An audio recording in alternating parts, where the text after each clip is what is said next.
할머니, 엄마가 그랬어요. 할머니는 기생충 같대요. 우리 등골 빼먹는데요. 뭐라고 했니? 너 지금 엄마가 그렇게 말하는 걸 들었단 말이니? 응. 엄마가 아빠한테 그랬어. 할머니 맨날 아프다고 징징대고 병원비 많이 든다고. 아들, 너 지금 집이니? 나 좀 보자. 애가 그러더라. 네 아내가 날 보고 기생충이래? 등골 빼먹는다고. 그게 사실이냐? 도대체 왜 그런 말을 애 앞에서 하냐? 아니, 그걸 꼭 아이한테 들으셔야겠어요? 솔직히 속으로 다들 그렇게 생각하는 거 아니에요? 너 지금 나한테 대놓고 내가 니들 등골 빼먹는 기생충이라고 말하는 거냐? 엄마, 제발 그만 좀 해. 요즘 우리 얼마나 힘든지 알기나 해? 아파트 대출에, 애 교육비에, 생활비에, 엄마 병원비까지 나 진짜 미칠 것 같다고. 애 학원도 끊을 판인데 엄마 약값 카드 긁히는 거 보면 솔직히 짜증난다고. 좋게 말하면 감정 소모고, 솔직히 말하면 이제 부담이에요. 하루가 멀다 하고 어지럽다, 아프다, 우리도 지친다고요. 그만 좀 해, 제발. 나도 진짜 지긋지긋해. 엄마는 늘 희생했다 그러지만 지금은 그냥 무겁고 버겁다고. 그래. 아주 잘 알았다. 두고 봐라. 그 말 그대로 돌려줄 날이 올 거다. 그래. 이게 너희 진심이구나. 알았다. 아주 잘 알겠어. 참 여러분은 어떻게 보셨나요? 기생충이라는 말 정말 충격적이죠. 물론 자식들 입장에선 경제적인 부담이 걱정으로 이어질 수 있어요. 하지만 그 말이, 그 걱정이 정말 그렇게 표현되어야 했을까요? 아무리 가족이라도, 아니 가족이기 때문에 더 조심해야 할 말이 있습니다. 나를 키워준 부모에게 아무리 상황이 어렵다 해도 등골 빼먹는 기생충이라는 말은 듣는 입장에선 평생 잊지 못할 상처가 될 수도 있죠. 그 순간 할머니는 어떤 마음이었을까요? 그저 짐처럼 여겨졌다는 자책감, 아니면 자식에게 그 정도밖에 안 되는 존재였구나 하는 씁쓸함. 이건 단순한 말싸움이 아니에요. 말 한마디가 사람을 얼마나 무너뜨릴 수 있는지 우리가 다시 생각해 보게 됩니다. 시작하기 전 구독과 좋아요 눌러주세요. 영상을 만드는데 큰 힘이 됩니다. 한때 저는 이 동네에서 꽤 이름난 약사였습니다. 우리 동네에서는 김 약사님 이라 불리며 존경받던 시절이 있었습니다. 약국 문을 열면 사람들이 줄을 서서 기다렸고 제 조언 한마디가 그들에게는 의사의 진단만큼 중요했습니다. 약봉지에 빼곡히 적어주던 복용법, 부작용, 주의사항. 제 손글씨는 그렇게 수많은 사람들의 건강을 지켜왔습니다. 남편 없이 홀로 태준이를 키우는 것은 쉽지 않았습니다. 약국 문 닫고 돌아오면 밤 10시가 넘었지만 그래도 태준이 공부를 봐주고 간식을 챙겨주곤 했습니다. 어떨 때는 약국에서 졸던 태준이를 업고 집에 왔던 기억도 납니다. 그 시절 제 꿈은 단 하나, 태준이가 훌륭한 사람으로 자라는 것이었습니다. 우리 아들, 약사 말고 의사가 되라. 그렇게 바라던 대로 태준이는 명문대 의대에 합격했고 지금은 유명 회사의 임원이 되었습니다. 제 인생의 전부를 바쳐 이룬 결과였습니다. 하지만 지금은 오늘도 태준이네 집 초인종을 누릅니다. 손자 민준이가 문을 열어주며 반갑게 웃습니다. 태준이와 지영이는 서둘러 외출 준비를 하고 있었습니다. 어머니, 약 챙겨 드셨어요? 어제도 깜빡하셨다면서요. 태준이의 첫 인사가 약 이야기입니다. 예전에는 어머니 식사하셨어요? 였는데 이제는 약 챙겨 드셨어요? 가 되었습니다. 제가 평생 약사로 살아왔는데 정작 제 아들은 저를 약을 제대로 챙겨 먹지 못하는 노인으로만 봅니다. 먹었어. 걱정 마. 짧게 대답하고 손자에게 시선을 돌립니다. 민준이는 제게 와서 안기며 학교 이야기를 합니다. 이럴 때만큼은 마음이 따뜻해집니다. 태준이 부부가 나가고 저는 민준이와 함께 시간을 보냅니다. 간식을 만들어주고 숙제도 봐줍니다. 문득 화장실에 가려고 일어서는데 어지러움이 밀려옵니다. 벽을 짚고 겨우 균형을 잡았습니다. 요즘 이런 일이 자주 있습니다. 다양한 약을 동시에 복용하는 탓인 것 같은데 태준이에게 말해봤자 옛날 지식이라며 무시할 게 뻔했습니다. 주말마다 손자를 봐주는 일은 제게 유일한 기쁨이었습니다. 태준이네 아파트와 제 집은 불과 100m 거리 같은 단지 내 앞동과 뒷동이었습니다. 가까운 거리 덕분에 손자 민준이를 자주 볼 수 있었고 태준이 가족과도 가까이 지낼 수 있었습니다. 비록 제 존재 가치를 인정받지 못하는 것 같아도 가족과 함께하는 시간은 소중했습니다. 그날도 평소와 같이 태준이네 집에 갔습니다. 아침부터 비가 내려 우산을 쓰고 가는데 관절이 욱신거렸습니다. 약국을 운영할 때는 이런 날씨에 관절약을 찾는 고객들에게 따뜻한 물로 약을 먹고 무릎을 따뜻하게 해두라고 조언했던 기억이 납니다. 어머니 오셨어요? 저희 잠깐 마트 다녀올게요. 민준이 점심 챙겨주세요. 지영이는 현관에서 구두를 신으며 말했습니다. 태준이는 서류 가방을 챙기느라 바빠 보였습니다. 걱정 말고 다녀와. 두 사람이 나가고 민준이와 둘이 남았습니다. 민준이는 방에서 게임을 하고 있었고 저는 부엌에서 점심 준비를 했습니다. 국을 끓이다 소금이 필요해서 찬장을 열었는데 그곳엔 제가 처방받은 약들이 가지런히 놓여 있었습니다. 태준이가 제 약을 자기 집에도 보관해둔 모양입니다. 한편으로는 걱정해주는 마음이 고맙지만 다른 한편으로는 제가 약 하나 제대로 관리 못하는 노인 취급을 받는 것 같아 섭섭했습니다. 국이 끓는 동안 잠시 화장실에 갔습니다. 돌아오는 길에 태준이의 서재 문이 살짝 열려 있는 것을 보았습니다. 평소라면 그냥 지나쳤겠지만 무언가에 이끌리듯 발걸음이 그곳으로 향했습니다. 태준이의 책상은 항상 정돈되어 있었습니다. 회사 서류들과 함께 몇 권의 책이 놓여 있었고 그 옆에는 갓 받아온 듯한 브로셔가 있었습니다. 행복한 노후를 위한 최고의 선택, 평화요양원. 순간 가슴이 철렁 내려앉았습니다. 태준이가 이걸 왜? 떨리는 손으로 브로셔를 집어들었습니다. 첫 페이지를 넘기자 깔끔한 시설 사진과 함께 상세한 요금표가 나왔습니다. 특실, 일반실, 공동실. 각 방마다 가격이 적혀 있었고 특실 옆에는 태준이의 필체로 동그라미가 쳐져 있었습니다. 그 아래에는 작은 글씨로 메모가 적혀 있었습니다. 어머니 연금 플러스 보험금으로 충당 가능. 지영과 상해 필요. 손에서 힘이 빠졌습니다.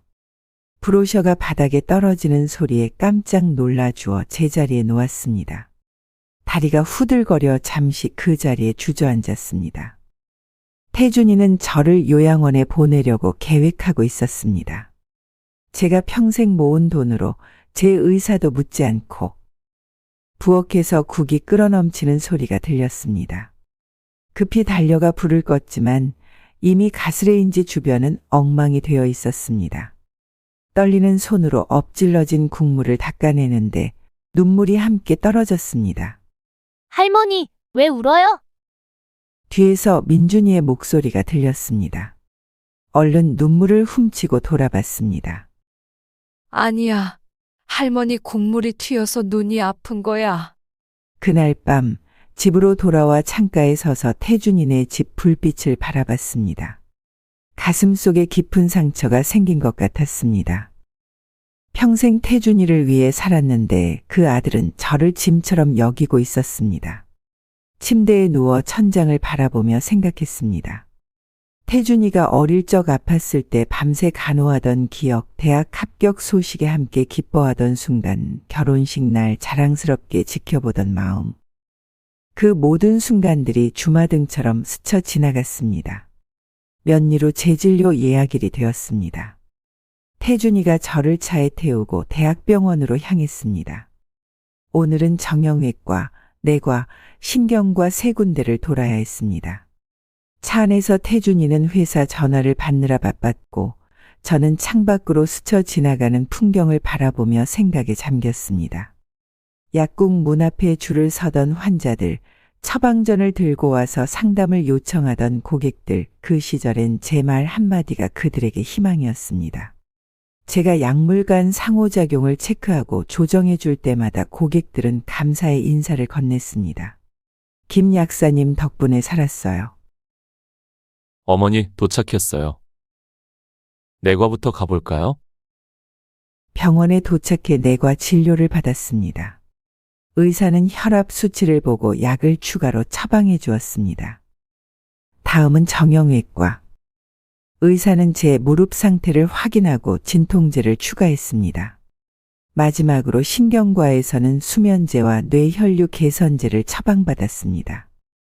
약국에서 약을 받아들고 나오는데 약봉투가 평소보다 더 많아졌습니다. 이 많은 약들이 서로 어떤 영향을 미칠지 불안했습니다. 특히 혈압약과 진통제, 수면제의 조합은 어지러움을 유발할 수 있다는 점이 걱정되었습니다.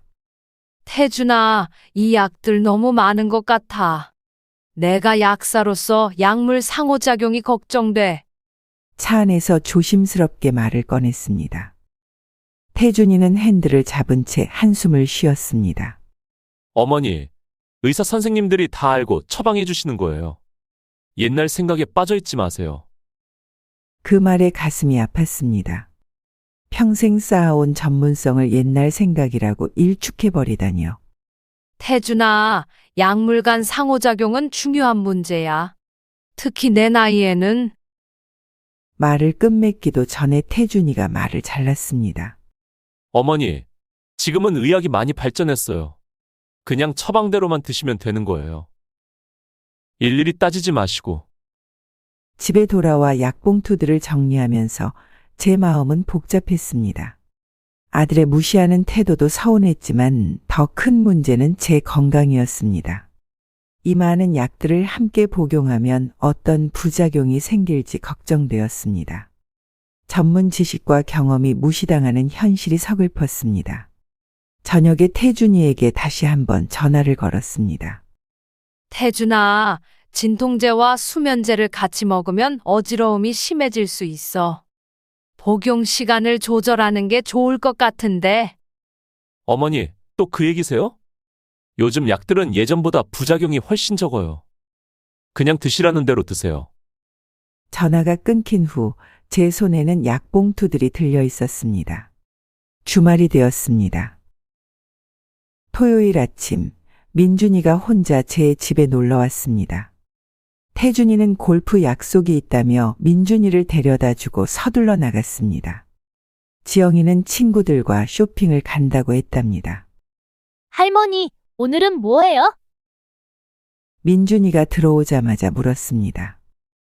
해맑은 모습이 너무 사랑스러웠습니다.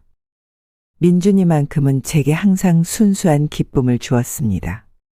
오늘은 할머니가 맛있는 빵을 만들어 볼까? 민준이가 좋아하는 초코칩 쿠키 어때? 민준이의 눈이 반짝였습니다. 부엌으로 가서 앞치마를 두르고 반죽을 시작했습니다. 민준이는 옆에서 재료를 건네주며 신이 났습니다. 할머니는 요리도 잘하고 약도 잘 알아요? 그럼 할머니는 예전에 약사였어. 사람들이 아플 때 어떤 약을 먹어야 하는지 알려주는 일을 했지. 우와, 멋있다. 의사 선생님처럼요? 비슷하지만 조금 달라. 의사 선생님은 병을 진단하고 약사는 약에 대해 더 자세히 알고 있어. 민준이가 고개를 끄덕였습니다. 반죽을 섞으면서 민준이에게 약사 시절 이야기를 해주었습니다. 어떻게 사람들을 도왔는지, 약의 조합이 왜 중요한지 아이가 이해할 수 있는 단어로 설명했습니다.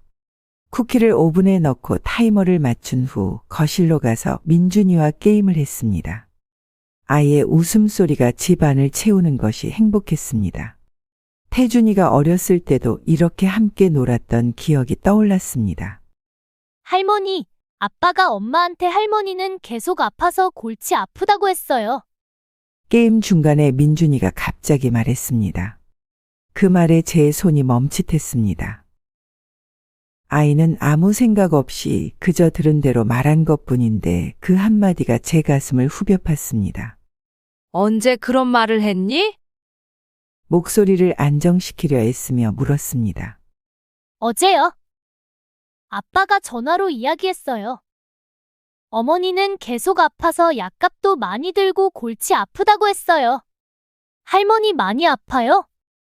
민준이의 순진한 눈동자가 저를 바라봤습니다. 아이는 그저 걱정하는 마음에 물은 것인데 제 마음은 무너져 내렸습니다. 태준이 눈에 저는 그저 골치 아픈 존재일 뿐이었습니다. 아니, 할머니는 괜찮아. 그냥 나이가 들면 약을 조금 먹어야 하는 거야. 억지로 미소를 지으며 대답했습니다.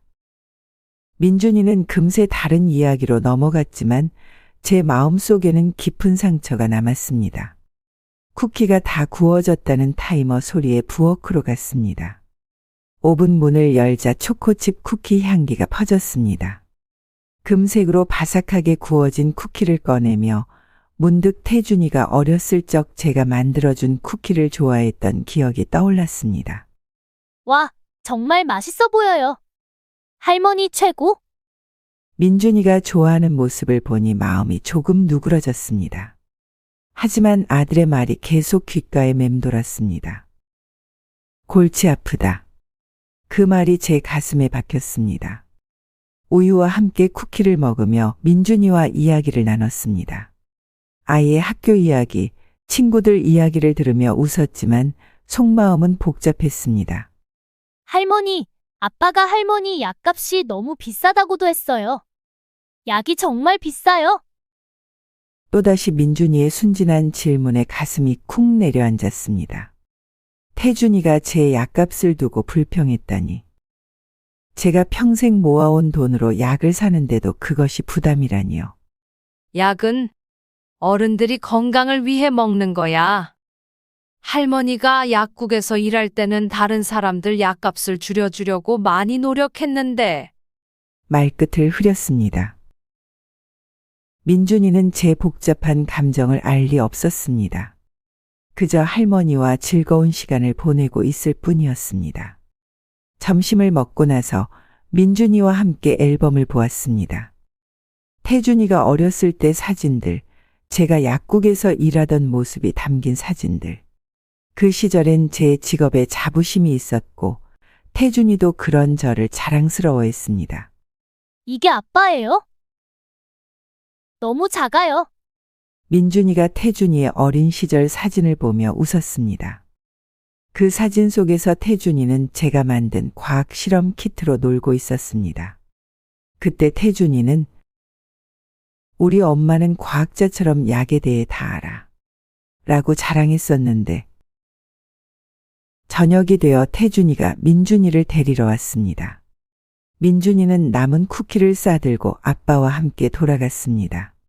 문이 닫히고 홀로 남겨진 집안은 갑자기 너무 조용했습니다. 수요일 아침, 태준이네 집 초인종을 눌렀습니다. 오늘은 태준이 부부가 모두 일이 있어 제가 민준이를 돌봐주기로 한 날이었습니다. 문을 연 지영이는 서둘러 출근 준비를 하고 있었습니다. 어머니, 오셨어요?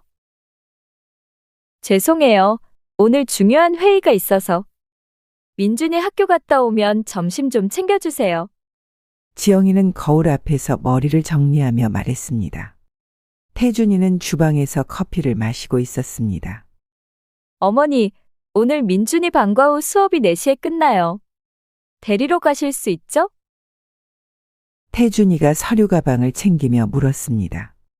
마치 저한테 선택권이 있는 것처럼 묻지만 사실은 해야 한다는 의미였습니다. 걱정 마. 내가 데리러 갈게. 두 사람은 바쁘게 집을 나섰고 저는 홀로 남았습니다. 이제 민준이가 학교에서 돌아올 때까지 몇 시간이 있었습니다. 태준이네 집은 저희 집보다 훨씬 넓고 고급스러웠습니다.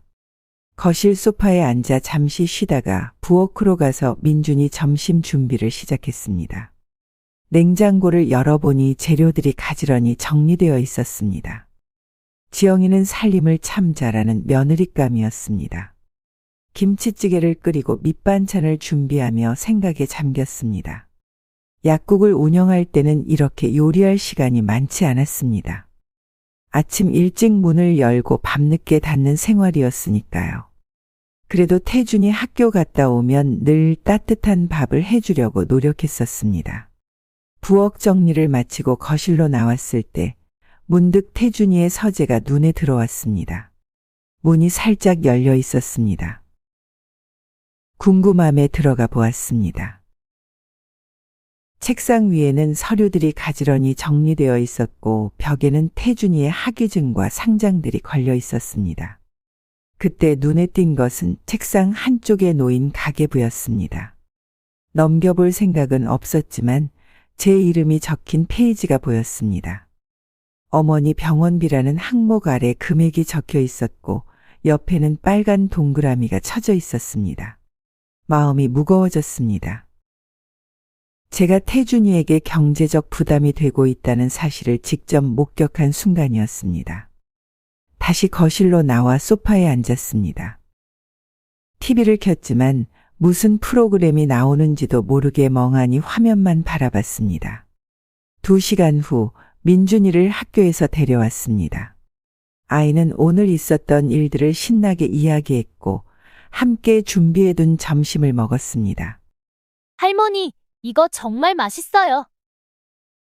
엄마가 해주는 것보다 더 맛있어요.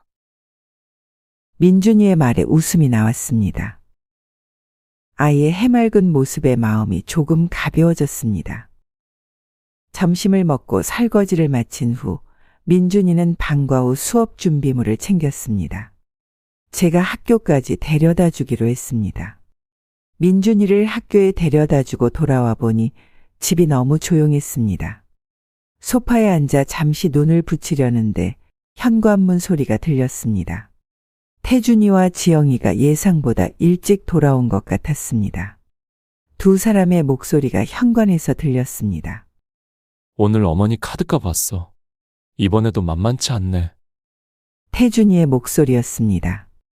대답하는 지영이의 목소리도 들렸습니다. 얼마나 나왔어요? 지난달보다 더 많아요? 약간만 해도 40만 원이 넘어. 보험 처리 안 되는 것들이 많아서. 그때 지영이의 목소리가 높아졌습니다.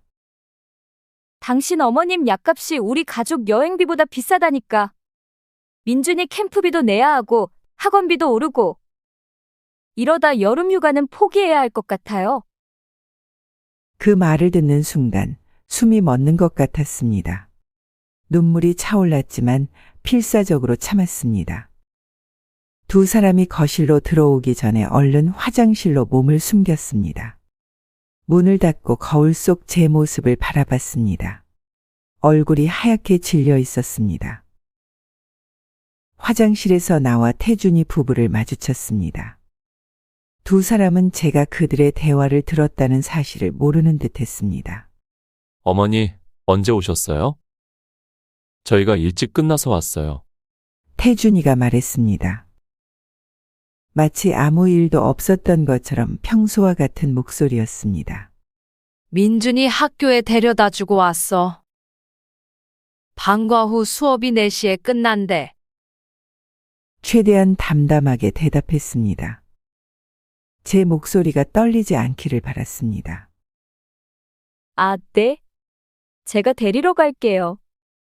어머니는 이제 들어가세요. 지영이가 말했습니다. 그녀의 눈을 마주치기가 힘들었습니다. 방금 전 약간 얘기를 했던 그 입술로 지금은 아무렇지 않게 말하고 있었으니까요. 그래, 그럼 나 먼저 갈게.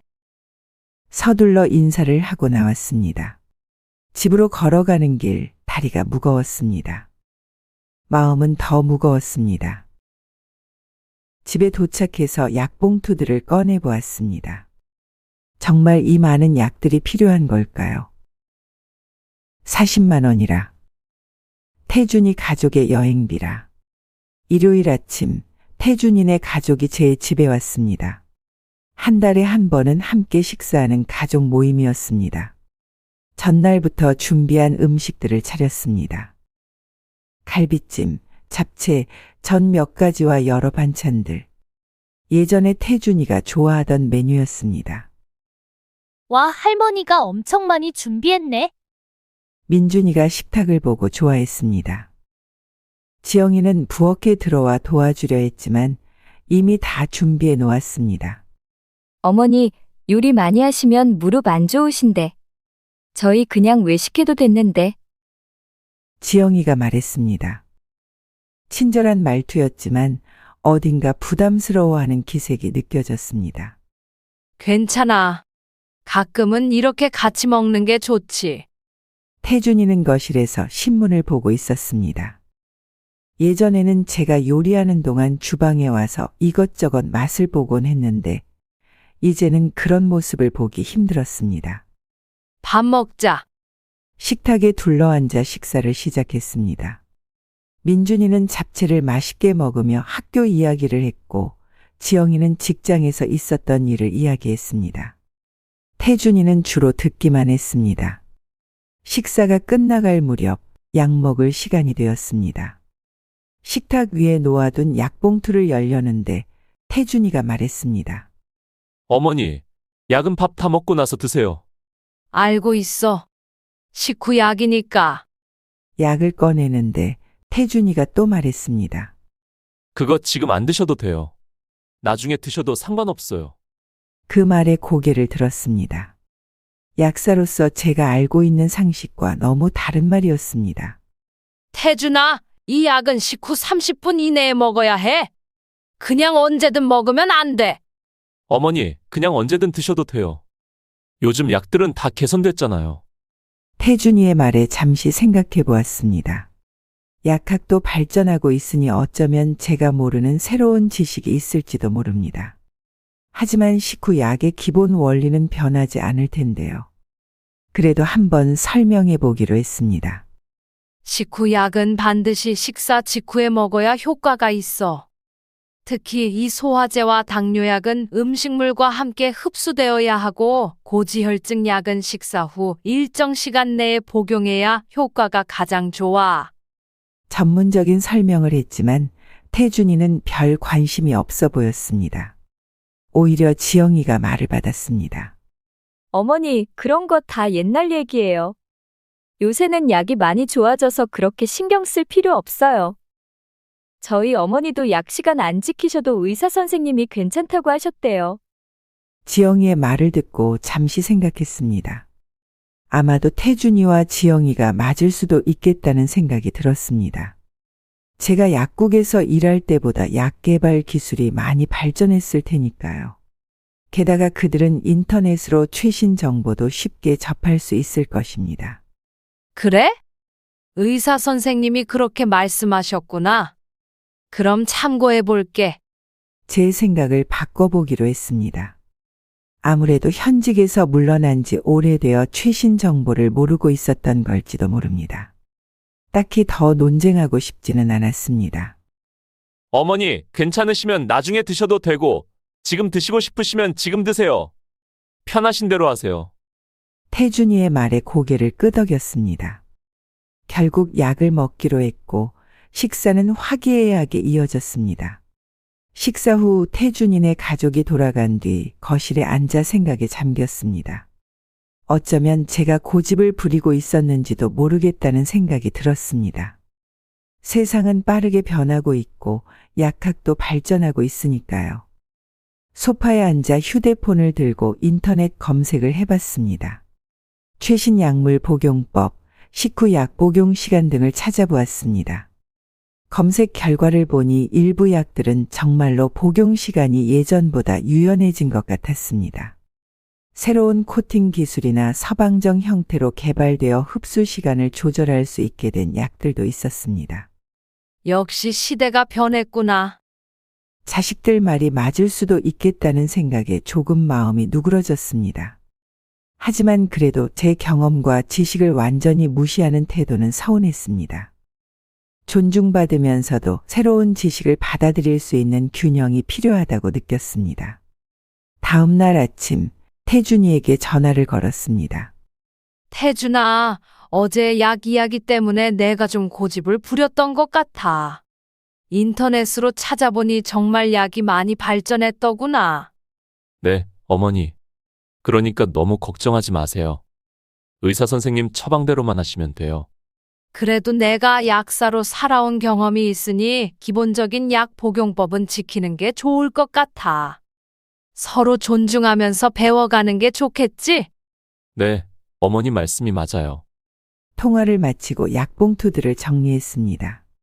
새로운 마음가짐으로 약을 바라보게 되었습니다. 제 경험을 존중하면서도 새로운 지식을 받아들이는 균형이 필요하다는 생각이 들었습니다. 앞으로는 태준이와 지영이의 말도 더 귀 기울여 들어보기로 했습니다. 세상은 변하고 있고 저도 그 변화에 적응해야 한다고 생각했습니다. 하지만 그렇다고 제 경험과 지식이 완전히 무가치해지는 것은 아니니까요. 다음 주 병원 예약을 앞두고 의사에게 약물 복용에 대해 더 자세히 물어보기로 마음먹었습니다. 그리고 태준이와 지영이에게도 제 생각을 조금씩 이야기해 보면서 서로 이해하는 시간을 가져야겠다고 결심했습니다. 화요일 오후 민준이가 혼자 제 집에 놀러 왔습니다. 태준이는 출장 중이었고 지영이는 급한 회의가 생겨 민준이를 제게 맡긴 것입니다.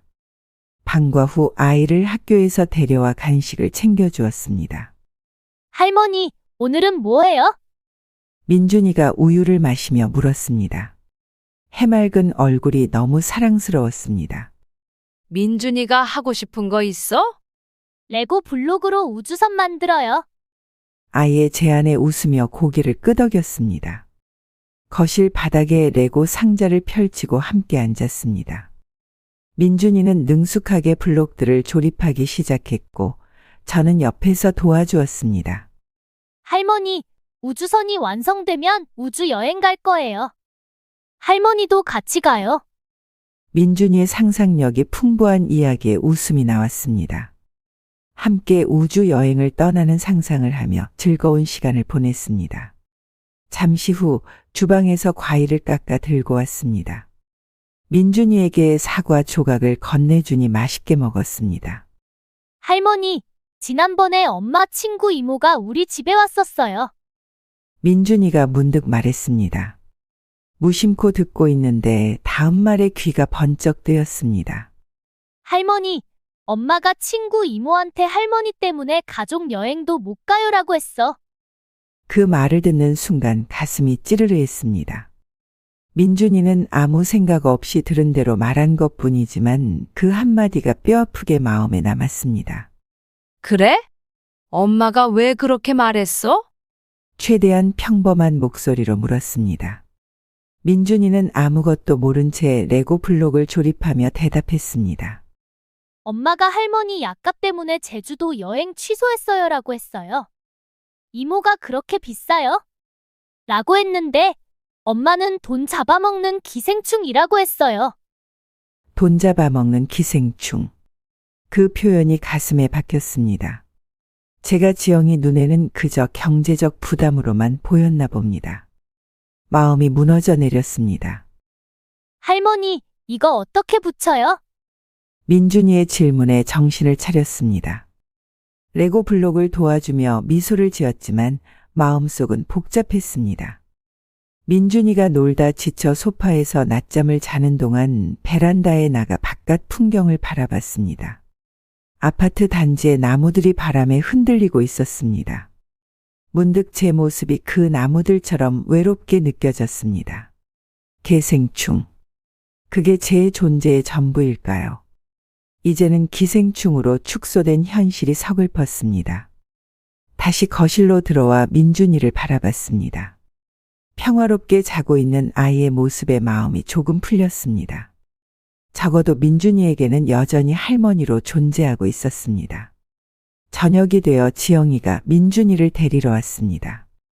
평소와 다름없이 대했습니다. 그러나 내면에서는 뭔가가 달라졌습니다. 더 이상 무시당하지 않겠다는 결심이 서서히 자라고 있었습니다. 어머니, 오늘 민준이 봐주셔서 감사해요.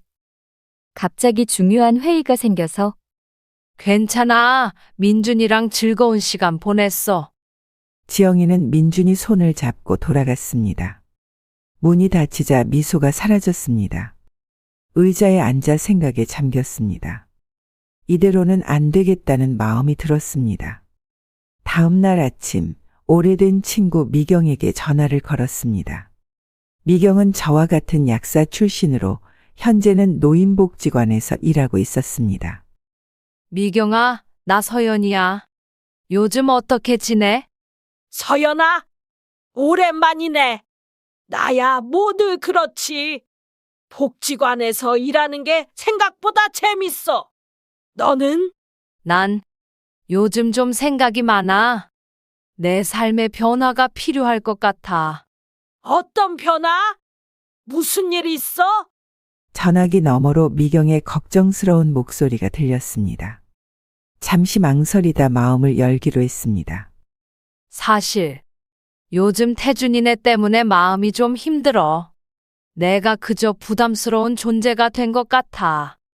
미경에게 최근 있었던 일들을 털어놓았습니다. 요양원 브로셔부터 민준이를 통해 들은 말까지. 미경은 제 이야기를 끝까지 들어주었습니다. 서연아, 내가 그런 대우를 받다니 너무 화가 나네. 넌 평생 태준이를 위해 살았잖아. 그래서 말인데 나도 뭔가 해야겠다고 생각했어. 내 존재 가치를 보여주고 싶어. 어떤 생각이 있는데? 아직 구체적인 건 없어. 하지만 더 이상 무시당하고 싶지 않아. 내 인생을 되찾고 싶어. 통화를 마치고 차분히 생각했습니다. 단순히 화내고 원망하는 것으로는 아무것도 해결되지 않을 것입니다. 제 존재 가치를 증명할 수 있는 구체적인 방법이 필요했습니다. 그날 오후 동네 은행에 가서 제 재산 상황을 확인했습니다. 오랫동안 운영했던 약국을 팔아 모아둔 자금과 연금이 있었습니다. 이 돈으로 태준이가 저를 부담스러워하지 않도록 그리고 제 독립성을 유지할 수 있도록 관리할 필요가 있었습니다. 수요일 아침, 평소와 같이 아침 약을 먹었습니다. 고혈압약, 당뇨약, 관절염약. 여러 약들을 한꺼번에 먹으니 속이 불편했습니다. 약사로 오랫동안 일하며 알게 된 지식으로는 이렇게 여러 약을 함께 복용하면 부작용이 생길 수 있다는 것을 알고 있었습니다. 약을 먹고 30분 정도 지났을 때 어지러움이 밀려왔습니다. 식탁 의자에 앉아 잠시 눈을 감았습니다. 이런 증상은 최근 들어 자주 나타났습니다. 약을 먹고 나면 메스꺼움과 어지러움이 찾아오곤 했습니다. 전화기를 들어 태준이에게 전화를 걸었습니다. 태준아, 요즘 약 먹으면 자꾸 어지러워. 특히 아침 약 먹고 나면 메스꺼움도 있고. 태준이의 한숨 소리가 전화기 너머로 들렸습니다. 어머니, 그건 약 때문이 아니라 어머니 연세 때문이에요. 나이가 드시면 그런 증상이 생기는 거예요. 아니야, 태준아. 고혈압약과 당뇨약을 함께 먹으면 말을 끝맺기도 전에 태준이가 말을 잘랐습니다. 어머니, 또 그 얘기세요? 요즘 약은 예전과 달라요. 의사 선생님이 처방해 주신 대로만 드시면 돼요. 어머니, 그건 다 연세 때문이에요. 약 탓만 하지 마세요. 태준이의 단호한 어조에 더 이상 말하는 것이 무의미하다고 느꼈습니다. 통화를 마치고 나니 더욱 답답했습니다. 다음 날 병원 진료 예약이 있어 태준이가 데리러 왔습니다. 차 안에서 어제 있었던 어지러움에 대해 다시 말해보았습니다.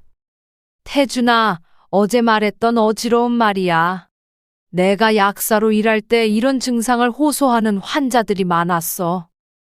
대부분 여러 약을 동시에 복용해서 생기는 부작용이었지. 태준이는 운전대를 꽉 쥐며 참는 듯한 표정을 지었습니다.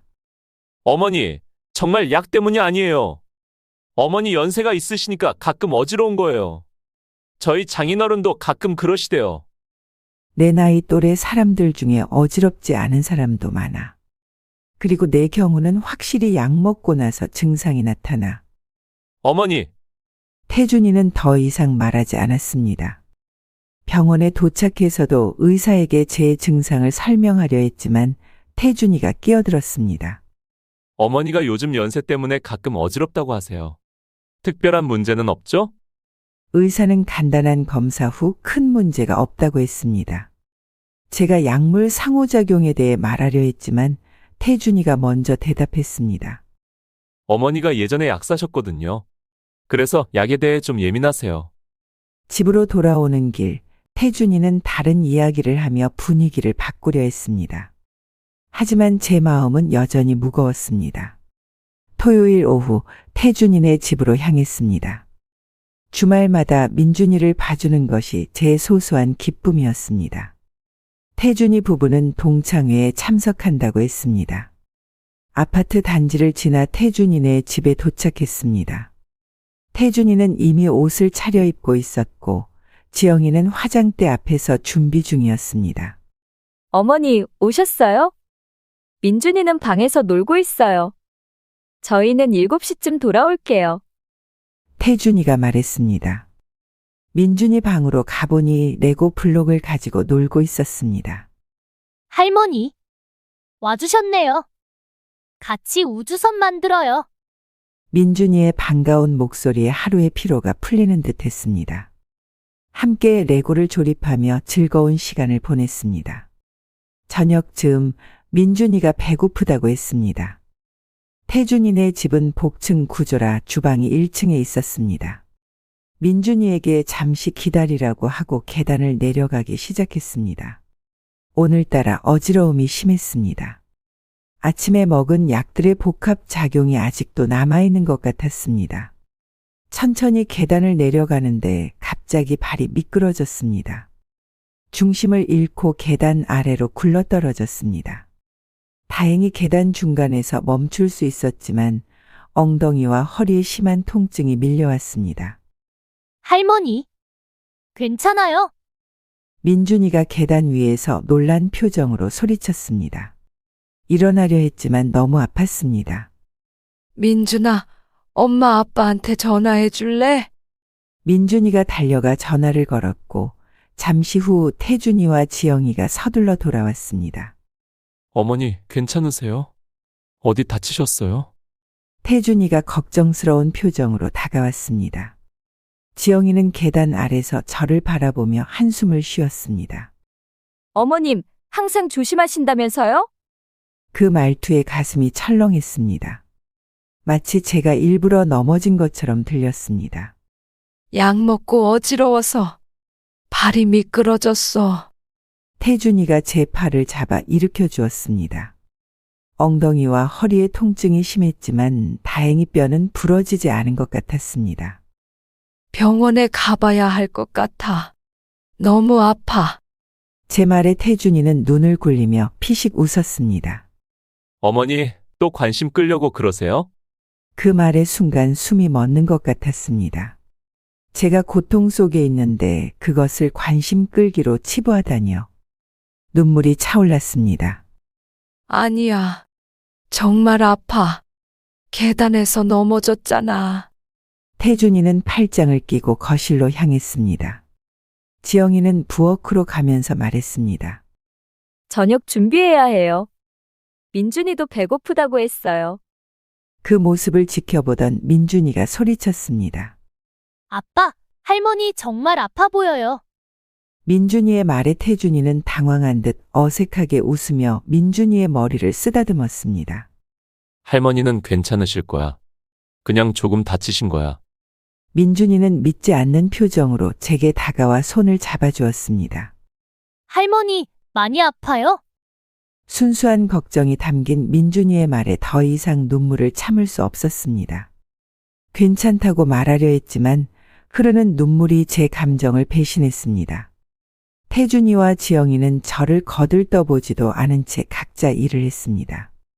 태준이는 TV를 켰고 지영이는 저녁 준비에 열중했습니다. 저는 계단 아래에 그대로 앉아 있었습니다. 내 힘으로 일어나 볼게. 간신히 벽을 짚고 일어났습니다. 허리와 엉덩이의 통증이 심했지만 더 이상 그들에게 도움을 청하고 싶지 않았습니다. 천천히 소파로 향했고 민준이가 옆에서 도와주었습니다. 저녁 시간이 되어 지영이가 식탁에 음식을 차렸습니다. 밥 먹어요. 지영이의 차가운 목소리에 더욱 서글퍼졌습니다. 민준이의 도움으로 간신히 식탁으로 옮겼습니다. 식사 중에도 아무도 제 상태를 물어보지 않았습니다. 저기, 정말 병원에 가봐야 할 것 같아. 용기를 내어 다시 말했습니다. 태준이는 밥을 먹다 말고 짜증스러운 표정을 지었습니다. 어머니, 그냥 조금 다치신 거잖아요. 내일 아침에 괜찮아지실 거예요. 더 이상 말하지 않았습니다. 식사 후 태준이가 제게 물었습니다. 오늘 밤 여기서 주무실래요? 아니면 집에 가실래요? 집에 가고 싶어. 단호하게 말했습니다. 이곳에 더 있고 싶지 않았습니다. 그럼 제가 데려다 드릴게요. 차 안에서 태준이는 침묵을 지켰습니다.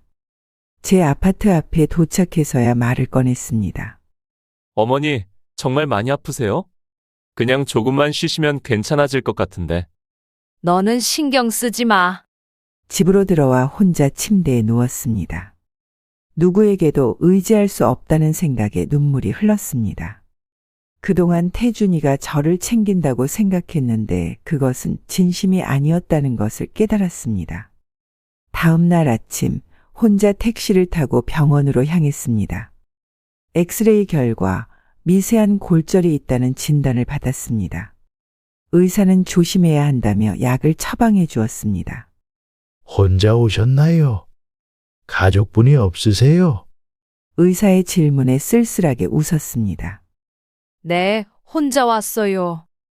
괜찮습니다. 집으로 돌아와 태준이에게 전화했습니다. 태준아, 병원 다녀왔어. 미세한 골절이 있대. 태준이의 목소리가 갑자기 달라졌습니다. 정말요? 제가 알았더라면 모셔다 드렸을 텐데. 많이 아프세요? 이제 와서 그런 말이 무슨 소용이니? 전화를 끊고 생각했습니다. 그동안 태준이가 저를 챙기는 척했던 것은 모두 겉모습뿐이었습니다. 진정으로 제 건강과 안위를 걱정하지 않았습니다. 저는 그저 의무적으로 챙겨야 할 대상일 뿐이었습니다. 이제는 제 스스로를 지켜야 한다는 생각이 확고해졌습니다. 더 이상 그들에게 의지하지 않고 제 삶을 스스로 책임지기로 결심했습니다. 그리고 무엇보다 제 가치를 증명할 수 있는 방법을 찾아야 했습니다. 이제 시작이야.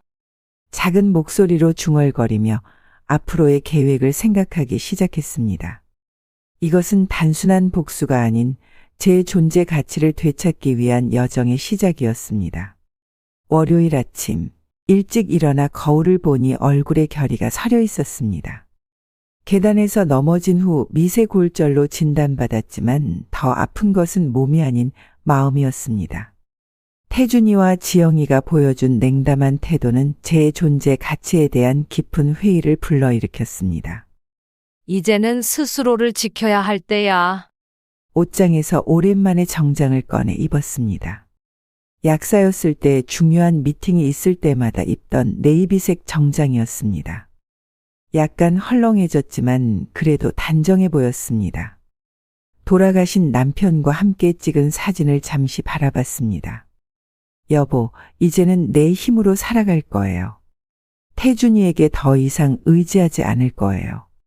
가방을 메고 집을 나섰습니다. 목적지는 동네에 있는 국민은행이었습니다. 이곳은 제가 약국을 운영할 때부터 30년 넘게 거래해온 은행이었고 지점장 이 부장은 제 약국에 자주 들러 약을 사가던 단골 고객이기도 했습니다. 은행에 들어서자 창구 직원이 반갑게 맞아주었습니다. 김 약사님, 오랜만에 오셨네요. 어떻게 지내셨어요? 그럭저럭 지내고 있어요. 이 부장님 계신가요? 네, 계십니다. 잠시만 기다려주세요. 곧 이 부장이 제 이름을 부르며 나왔습니다. 50대 중반의 그는 여전히 단정한 모습이었습니다. 김 약사님, 정말 오랜만입니다. 건강은 어떠세요? 부장님도 잘 지내셨죠? 오늘은 좀 중요한 상담을 하러 왔어요. 이 부장의 안내로 상담실로 들어갔습니다. 문이 닫히자 그제서야 마음을 놓고 말을 꺼냈습니다. 사실, 제 재산 관리에 대해 상담하고 싶어요. 어떤 점이 궁금하신가요? 지금 제 명의로 있는 모든 자산과 계좌, 현황을 알고 싶어요. 그리고 접근 권한을 변경하고 싶습니다. 이 부장은 잠시 컴퓨터를 확인한 후 말했습니다. 약사님 명의로 정기예금, 보통예금, 그리고 연금보험 계좌가 있습니다. 그리고 태준님이 공동 명의로 되어 있는 계좌도 있고요. 태준이와 공동 명의로 된 계좌가 있나요? 네, 3개의 계좌에 태준님이 공동 명의로 되어 있습니다. 이 계좌들은 태준님이 언제든지 접근하실 수 있고요. 그 말을 듣자 가슴이 철렁했습니다. 태준이가 제 재산에 자유롭게 접근할 수 있다는 사실이 갑자기 불안하게 느껴졌습니다. 이 부장님, 제 재산을 여러 계좌로 분산시키고 싶어요. 그리고 태준이의 접근 권한을 제한하고 싶습니다. 이 부장의 표정이 살짝 변했습니다. 혹시 가족 간에 무슨 일이 있으신 건가요? 잠시 망설이다 솔직하게 털어놓기로 했습니다. 이 부장님, 사실은 최근에 제가 다쳤을 때 태준이와 며느리가 별로 신경 써주지 않았어요. 그리고 제가 없을 때 제 재산에 관해 이야기하는 것을 들었어요. 이 부장은 공감의 표정을 지으며 제 이야기를 경청했습니다. 제 재산이니 제가 직접 관리하고 싶어요. 물론 태준이를 믿지 못하는 건 아니지만 제 스스로 독립적으로 살아가고 싶어요. 충분히 이해합니다. 약사님의 재산을 보호할 수 있는 방법을 찾아보겠습니다. 이 부장은 자세한 설명을 해주었습니다. 제 재산을 여러 계좌로 분산시키고 일부는 태준이 접근할 수 없는 개인 계좌로 옮기는 방안을 제안했습니다. 각 계좌마다 다른 목적을 정해두면 좋을 것 같습니다. 생활비 계좌, 의료비 계좌, 비상금 계좌 등으로요. 그리고 태준님이 접근할 수 있는 금액을 제한할 수도 있습니다. 제안이 마음에 들었습니다. 곧바로 서류 작업을 시작했습니다. 이 부장의 도움으로 제 재산을 5개의 계좌로 분산시켰습니다. 첫째, 일상생활비 계좌 매월 일정 금액만 입금되도록 설정했습니다. 둘째, 의료비 계좌 병원비와 약값을 위한 계좌로 의료비 용도로만 사용할 수 있게 했습니다. 셋째, 비상금 계좌 제가 독점적으로 관리하는 계좌로 태준이의 접근 권한을 완전히 제한했습니다. 넷째, 손자 교육비 계좌 민준이의 미래를 위한 적금으로 18세가 되었을 때 찾을 수 있게 했습니다. 다섯째, 장기 투자 계좌 가장 큰 금액을 넣어두고 저만 접근할 수 있게 했습니다. 이렇게 하면 약사님의 재산이 더 안전하게 보호될 겁니다. 무엇보다 중요한 건 약사님이 직접 관리하신다는 점이에요. 모든 서류 작업을 마치고 은행을 나올 때 가슴이 한결 가벼워졌습니다. 집으로 돌아오는 길 공원에 잠시 들러 벤치에 앉았습니다. 오늘 한 일이 단순한 재산 정리가 아니라 제 독립을 향한 첫걸음이라는 생각이 들었습니다. 이제 시작이야. 집에 돌아와 저녁을 준비하는데 전화가 울렸습니다. 태준이었습니다. 어머니, 오늘 어떻게 지내셨어요? 골절 때문에 많이 불편하시죠? 태준이의 갑작스러운 관심이 의아했습니다. 넘어진 날에는 관심 끌려고 그러냐고 했던 사람이 이제 와서 걱정하는 척하다니요. 괜찮아. 혼자서도 잘 지내고 있어. 그러세요. 그런데 어머니, 오늘 은행 어플에 들어가 보니 제가 접속이 안 되는데 어떻게 된 거예요? 응, 내가 오랜만에 재산 정리를 좀 했어. 나이도 있고 하니까 체계적으로 관리하고 싶어서. 갑자기 그러시는 이유가 있으세요? 제가 같이 도와드릴 수도 있었는데. 내가 아직 혼자서도 충분히 할 수 있어. 내 재산이니까 내가 관리하는 게 당연하잖아. 태준이의 목소리에 당황스러움이 묻어났습니다. 그럼 기존 계좌들은 어떻게 된 거예요? 일부는 그대로 두고 일부는 새 계좌로 옮겼어. 앞으로는 내가 직접 재산을 관리할 거야. 태준이가 말을 더듬었습니다. 아니, 그게 갑자기 그러시니까 좀 놀랐어요. 어머니 건강도 안 좋으신데. 태준아, 내가 아직 내 돈 관리할 정도로 멀쩡해. 통화를 마치고 나니 마음이 강해진 느낌이었습니다. 오랜만에 제 삶에 대한 통제권을 되찾은 기분이었습니다. 토요일 오후 제 집 초인종이 울렸습니다. 현관문을 열자 태준이가 서류 가방을 들고 서 있었습니다. 주말에 갑자기 찾아온 그의 모습이 낯설었습니다. 어머니, 안녕하세요. 좀 이야기할 게 있어서 왔어요. 태준이를 거실로 안내했습니다. 부엌에서 차를 준비해 가져오니 태준이는 서류 가방을 열고 몇 가지 팸플릿을 꺼내고 있었습니다. 어머니, 어제 병원에 갔다가 의사 선생님과 상담을 했어요. 어머니 상태를 보시더니 적절한 케어가 필요하다고 하시더라고요. 그 말을 듣자 가슴이 조금 무거워졌습니다. 며칠 전 넘어져 다쳤다고 바로 케어가 필요하다니 마치 제가 스스로 생활할 수 없는 사람처럼 여기는 것 같았습니다. 내가 아직 누구의 도움 없이도 충분히 혼자 살 수 있어?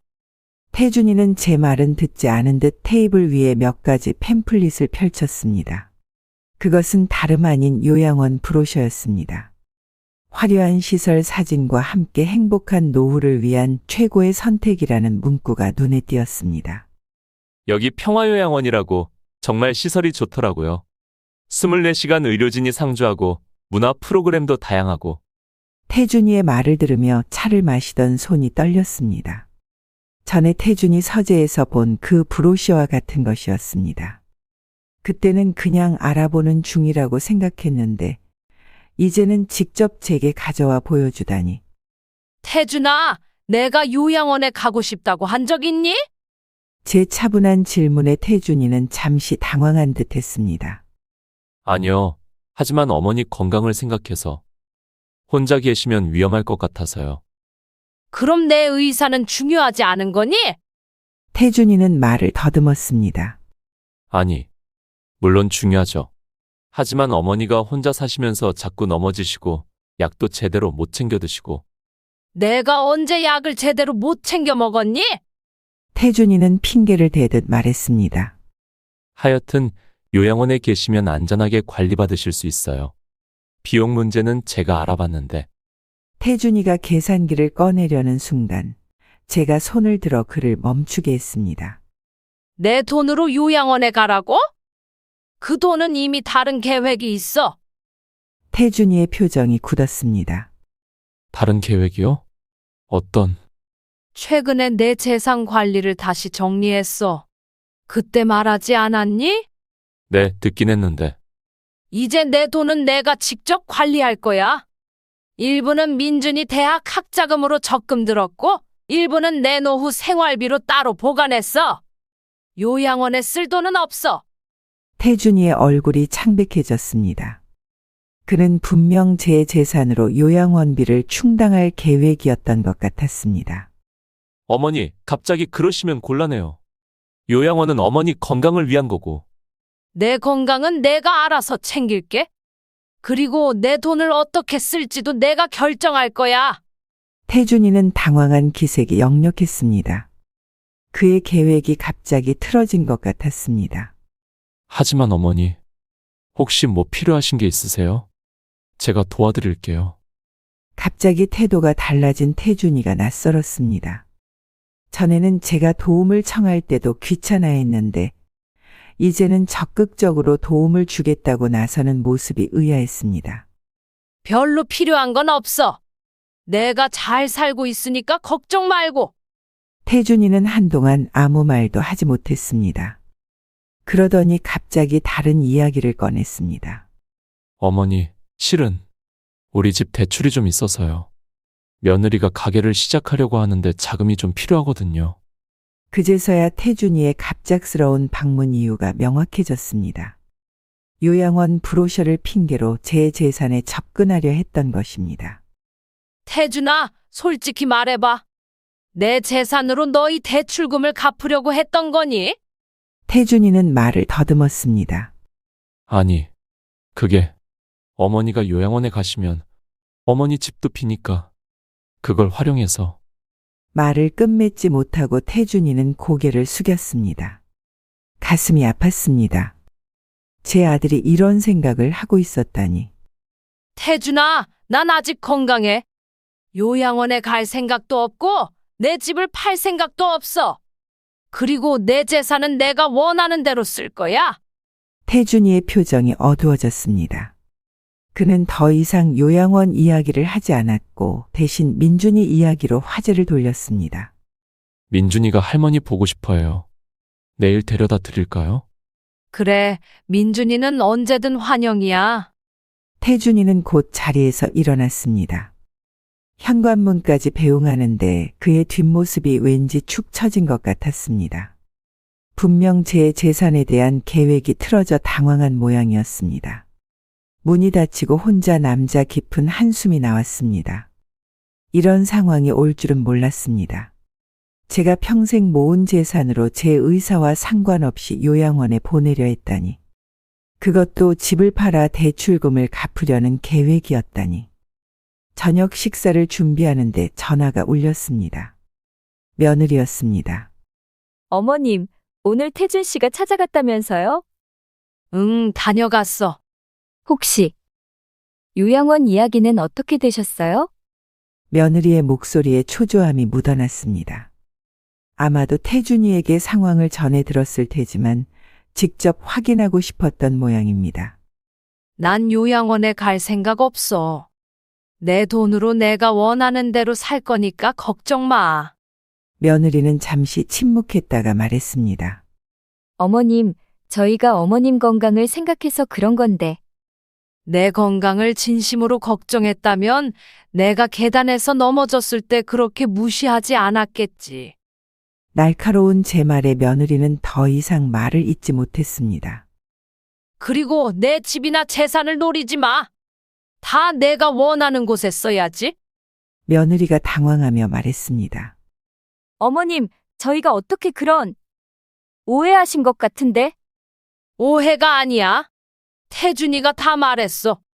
내 집 팔아서 너희 대출금 갚으려고 했다며? 더 이상 말이 없었습니다. 며느리는 겨우 나중에 다시 전화드릴게요. 라고 말하고 전화를 끊었습니다. 그날 밤 침대에 누워 생각했습니다. 태준이와 며느리의 계획을 알게 되어 마음이 아팠지만 한편으로는 제가 재산 관리를 미리 정리해 두길 잘했다는 생각이 들었습니다. 수요일 오전 태준이가 제게 전화를 걸어왔습니다. 요즘은 재산 이야기 이후로 유독 자주 연락하는 편이었습니다. 어머니, 오늘 시간 되세요? 제가 대출 상담 때문에 은행에 가는데 어머니도 통장 정리할 게 있다고 하셨잖아요. 같이 가면 어떨까요? 태준이의 갑작스러운 제안에 의아했습니다. 통장 정리라고 한 적이 없었거든요. 하지만 속내를 알 것 같았습니다. 아마도 제 재산 상황을 자세히 알아보고 싶었던 것 같았습니다. 그래, 같이 가자. 약속 시간에 태준이가 차를 가지고 왔습니다. 평소보다 말이 많았고 유난히 친절했습니다. 요양원 이야기 이후로 태준이의 태도가 180도 달라진 것이 흥미로웠습니다. 어머니, 요즘 건강은 어떠세요? 다친 데는 다 나으셨어요? 그럭저럭 괜찮아. 내가 걱정할 정도는 아니야. 우리 동네 국민은행에 도착했습니다. 태준이가 제 팔을 부축하며 은행 안으로 들어갔습니다. 예전 같았으면 반갑게 받아들였을 그의 다정함이 이제는 왠지 의심스럽게 느껴졌습니다. 은행 창구로 가려는데 태준이가 먼저 나섰습니다. 어머니, 제가 먼저 가서 상담을 예약할게요. 태준이는 창구 직원에게 다가가 무언가 이야기했습니다. 그의 표정과 몸짓을 보니 단순히 상담 예약만 하는 것 같지 않았습니다. 가까이 다가가 귀를 기울였더니 제 계좌에 관한 질문을 하고 있었습니다. 어머니 계좌 상황을 좀 알아보려고 하는데요. 최근에 계좌 변경이 있었다고 해서. 그 순간 무언가 가슴속에서 불이 붙는 듯 했습니다. 태준이는 제 허락도 없이 제 재산 상황을 캐고 있었습니다. 저를 단지 관리해야 할 대상으로만 여기는 것 같았습니다. 창구로 다가가 태준이 옆에 섰습니다. 은행 직원은 반갑게 저를 맞이했습니다. 김 약사님, 안녕하세요. 오랜만에 뵙네요. 네, 오랜만이에요. 통장 잔액 좀 확인하려고요. 태준이가 말했습니다. 어머니 계좌 거래 내역도 함께 확인할 수 있을까요? 어머니가 최근에 계좌를 여러 개 만드셔서 제가 정리를 좀 도와드리려고요. 은행 직원이 컴퓨터를 조작하며 말했습니다. 네, 바로 조회해 드릴게요. 거래 내역서도 출력해 드릴까요? 그 순간 제 머릿속에 장난기 어린 생각이 스쳤습니다. 태준이가 제 돈에 너무 관심을 갖는 것이 불편했습니다. 작은 교훈을 주고 싶었습니다. 은행 직원에게 미소를 지으며 말했습니다. 거래 내역은 저한테만 보여주세요. 제 아들이 내 재산을 노리고 있어요. 모든 거래 내역은 보여주지 마세요. 태준이의 표정이 순식간에 굳어졌습니다. 은행 직원은 당황한 듯 저와 태준이를 번갈아 쳐다봤습니다. 어머니, 무슨 말씀을 그렇게 하세요? 태준이의 목소리에 당혹감이 역력했습니다. 그의 얼굴이 붉게 변했습니다. 은행 직원은 어색한 웃음을 지었습니다. 농담이에요? 농담. 하지만 내 계좌는 내가 직접 관리할 거니까 걱정하지 마. 은행 직원은 어색한 상황을 모면하려는 듯 서둘러 말했습니다. 김 약사님, 여기 잔액 확인서 나왔습니다. 다른 필요하신 거 있으세요? 태준이는 여전히 당혹스러운 표정이었습니다. 주변 사람들의 시선이 우리에게 쏠리자 더욱 불편해 보였습니다. 어머니, 저는 그냥 어머니 재산 관리를 도와드리려는 것뿐이에요.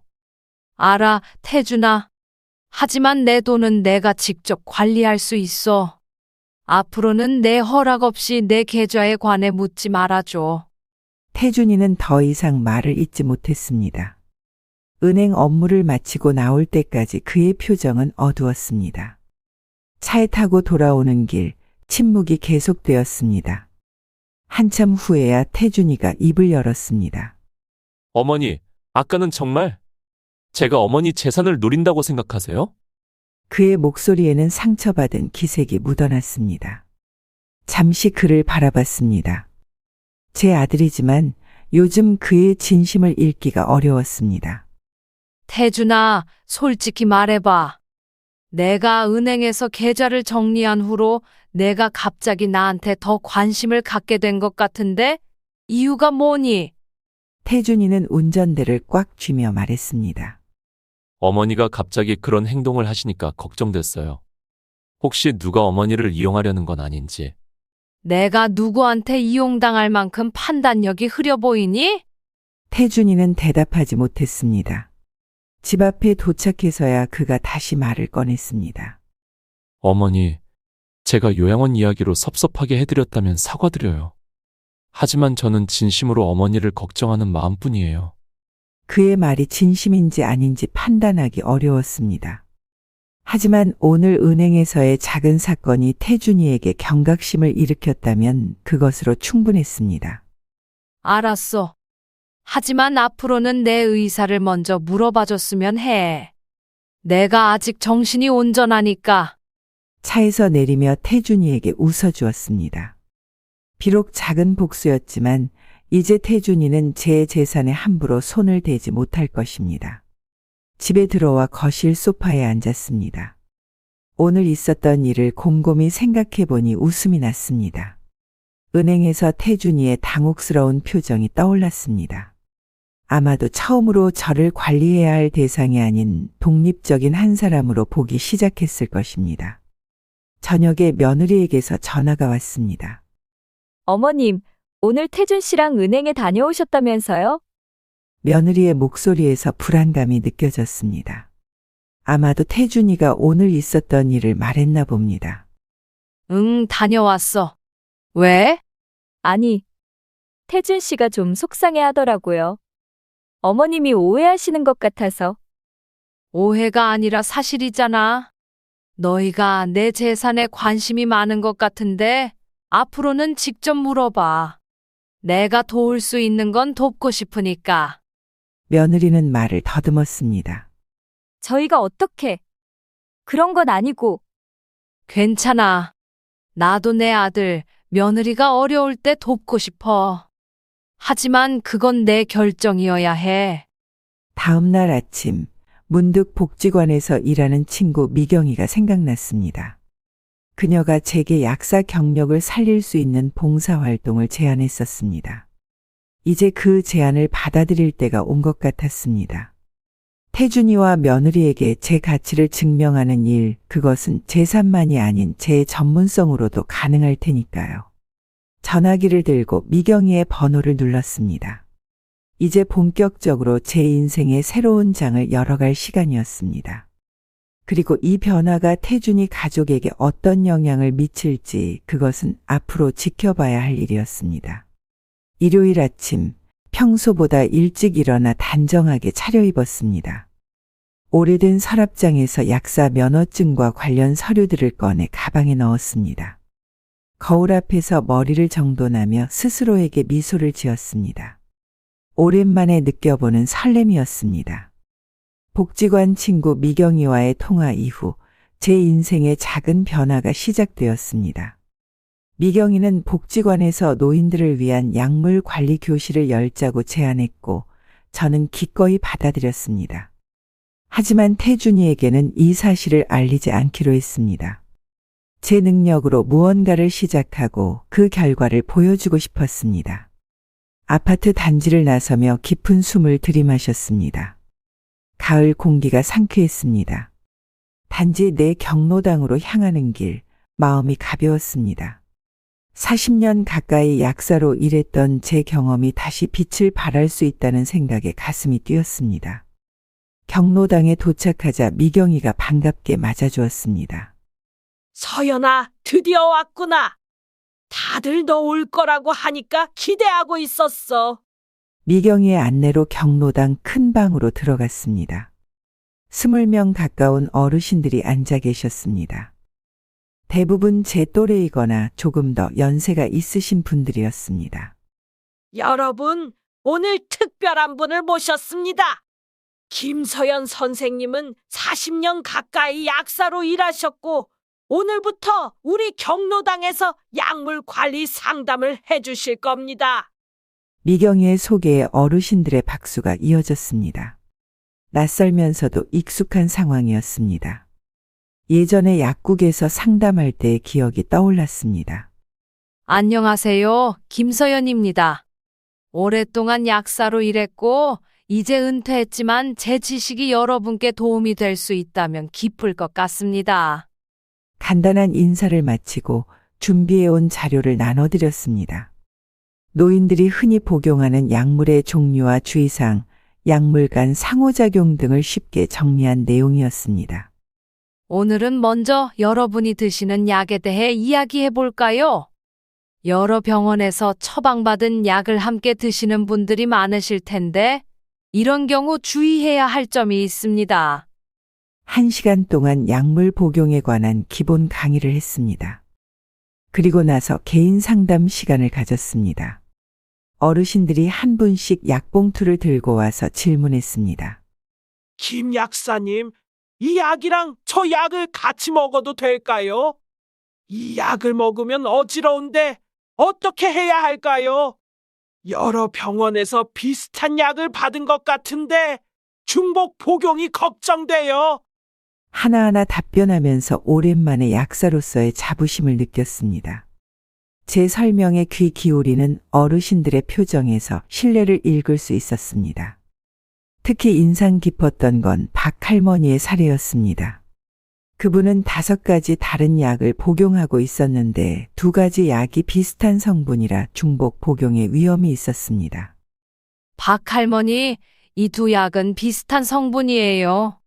두 병원에서 같은 증상에 대해 다른 약을 처방받으신 것 같네요. 주치의와 상담하셔서 하나로 조정하시는 게 좋겠어요. 정말요? 그래서 요즘 더 어지러웠나 봐요. 약사님 덕분에 알게 됐네요. 박 할머니는 감사의 인사를 전하며 제 손을 꼭 잡았습니다. 그 순간 가슴이 따뜻해졌습니다. 오랜만에 느껴보는 보람이었습니다. 상담이 끝나고 미경이가 다가왔습니다. 서연아, 정말 대단해. 다들 너무 좋아하시는 것 같아. 매주 이렇게 해주면 어떨까? 그래, 기꺼이 할게. 오랜만에 내 지식이 누군가에게 도움이 되니 나도 기뻐. 경로당을 나서는 길, 몇몇 어르신들이 따라 나와 인사를 건네셨습니다. 김 약사님, 정말 감사해요. 다음 주에도 꼭 와주세요. 우리 동네에 이런 전문가가 계셨다니 복이에요. 그 말들이 제 가슴을 뿌듯하게 했습니다. 집으로 돌아오는 길에 걸음이 가벼웠습니다. 오랜만에 제 전문성을 인정받는 기분이었습니다.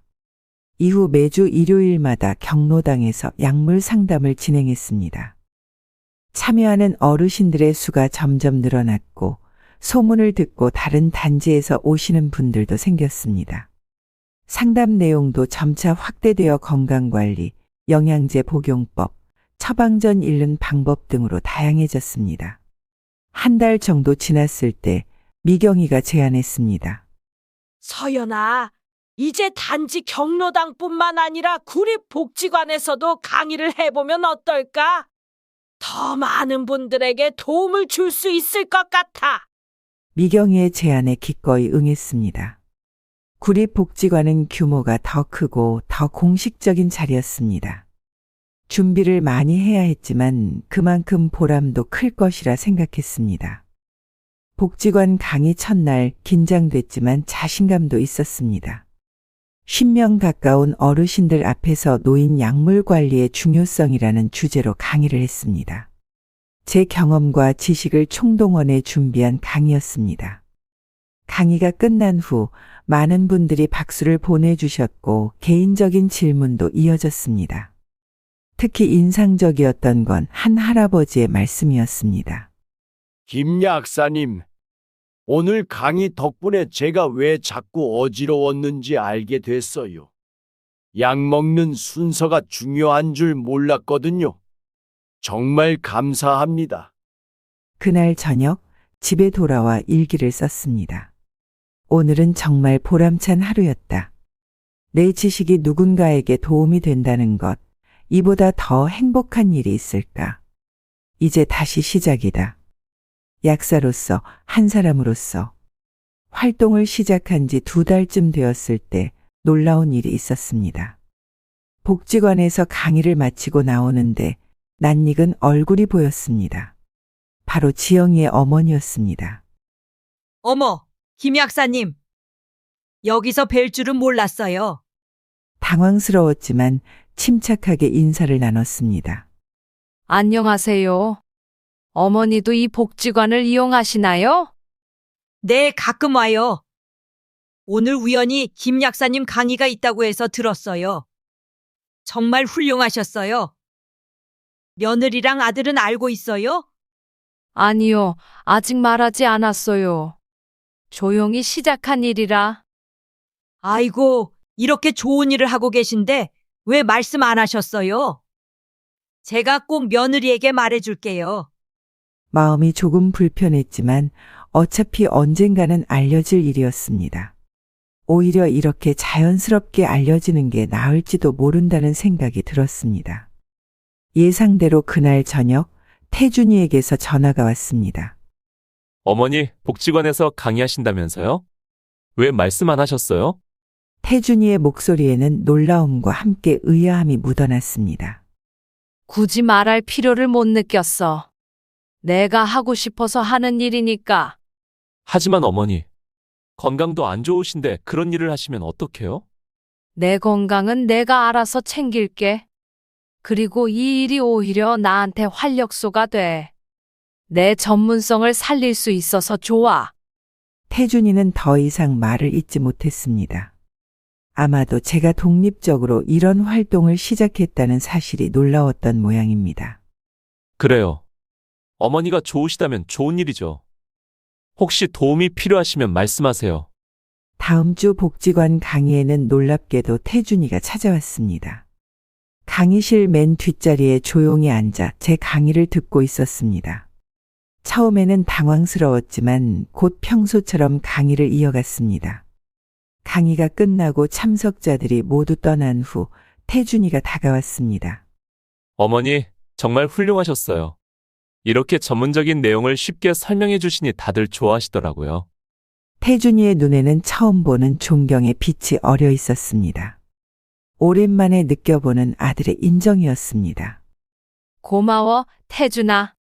내가 평생 약사로 살아온 사람이니까 이 정도는 할 수 있지. 집으로 돌아가는 길, 태준이가 차에서 말했습니다. 어머니, 제가 그동안 어머니를 너무 약하게만 봤던 것 같아요. 오늘 강의하시는 모습을 보니 정말 대단하시다는 생각이 들었어요. 그 말을 듣는 순간 가슴이 따뜻해졌습니다. 드디어 태준이가 저를 약만 먹는 할머니가 아닌 전문성을 가진 한 사람으로 바라보기 시작한 것 같았습니다. 사람은 나이가 들어도 가치가 줄어드는 게 아니야. 다만 그 가치를 어떻게 표현하느냐가 달라질 뿐이지. 태준이는 고개를 끄덕였습니다. 잠시 침묵이 흐르다가 제가 조심스럽게 물었습니다. 태준아, 여기서 물어보는 게 적절할지 모르겠지만 혹시 며느리가 나보고 기생충이라고 한 건 알고 있니? 태준이의 표정이 순간 굳어졌습니다. 당혹스러운 기색이 역력했습니다. 무슨 말씀이세요? 얼마 전에 민준이가 우연히 말해줬어. 며느리가 친구에게 시어머니는 약간만 축내는 기생충 같다고 했다던데. 태준이의 얼굴이 창백해졌습니다. 그는 핸들을 꽉 쥐며 말을 더듬었습니다. 어머니, 그건 지영이가 그런 의도로 한 말이 아닐 거예요. 아마 민준이가 잘못 들었을. 괜찮아. 이제는 그런 말이 나를 상처 주지 않아. 오히려 그 말 덕분에 내가 변할 수 있었으니까. 그저 내가 알고 있는지 궁금했을 뿐이야. 태준이는 말을 잇지 못했습니다. 아마도 며느리가 그런 말을 했다는 사실을 몰랐던 모양입니다. 혹은 알고 있었지만 인정하기 싫었던 것일 수도 있습니다. 어머니, 정말 죄송합니다. 저희가 많이 부족했던 것 같아요. 괜찮아. 중요한 건 지금이야. 우리가 서로를 더 이해하게 된 것 같으니까. 집에 도착해 태준이를 배웅하며 마음속 깊은 곳에서 무언가가 꿈틀거렸습니다. 그들이 내뱉은 기생충이란 말. 그것은 결코 잊혀지지 않을 상처였습니다. 겉으로는 용서한 척했지만 진정한 복수는 이제부터 시작이었습니다. 복지관 활동은 시작에 불과했고 더 큰 계획들이 머릿속에서 형태를 갖춰가고 있었습니다. 약간만 축내는 기생충이라고. 내가 어떤 사람인지 진정으로 보여줄 차례야. 이건 끝이 아니라 시작이니까. 현관문을 닫으며 은밀한 미소를 지었습니다. 태준이와 며느리가 앞으로 만나게 될 진짜 김서연은 지금까지와는 완전히 다를 테니까요. 여러분도 돌봄이 필요하다는 이유로 가족에게 무시당한 경험이 있으신가요? 우리 모두는 나이가 들어도 가치 있는 존재입니다. 서연 할머니처럼 자신의 전문성과 경험을 활용해 새로운 시작을 할 수 있습니다. 이 이야기가 마음에 드셨다면 구독과 좋아요 부탁드립니다. 다음 에피소드에서는 서연 할머니의 본격적인 복수가 시작됩니다. 여러분의 응원이 더 흥미진진한 이야기를 만들어갑니다. 댓글로 여러분의 생각도 들려주세요.